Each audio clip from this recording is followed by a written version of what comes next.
છે કે નહીં? હા. નથી આવતું ના બોલતા ને તો મારવા આવી જશે હમણાં.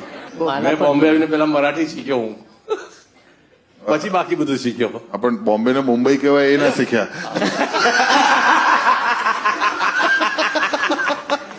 મુંબઈ આવ્યો ત્યાંની બહુ સરસ વાત કરું. હા. મુંબઈમાં નવો આવ્યો ને, હવે હું તો વડોદરાથી આવેલો. અરે મને મુંબઈમાં એવું આશ્ચર્ય લાગતું, બધા લોકો સતત દોડતા જ હોય. હા. બધા બિઝી જ છે, બધા ખબર નહીં દોડીને ક્યાં જતા હશે, દોડતા જ હોય. હું બી જોબ કરતો હતો, હું એડવર્ટાઇઝિંગ લાઈનનો છું, એટલે હું લિન્ટાસમાં જોબ માટે ગયેલો. તો હું ત્યારે સાંતાક્રુઝ રહેતો હતો, તો મારે સાંતાક્રુઝથી લોકલ ટ્રેન પકડીને ચર્ચગેટ જવાનું. એટલે આમ એટલા દોડતા હોય બધા લોકો, કોઈ એટલે હું દોડીને સીડી ઉતરીને હું લોકલ ટ્રેન પકડવાનો, કોઈ લોકલ ટ્રેનથી ઉતરીને પાછું ઉપર ચડીને રિક્ષા પકડવાનું હોય ને.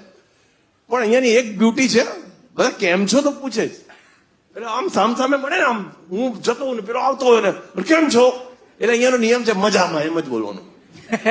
મને બહુ આશ્ચર્ય લાગતું કે મજામાં શું પ્રોબ્લેમ તો હોય ને. એટલે મેં શું શરૂ કરેલું, સામે પૂછે ને કેમ છો, તો કરે આજે બહુ મોટો પ્રોબ્લેમ થયો કે સાંજે એટલે તારી પાસે ટાઈમ પૂછે છે.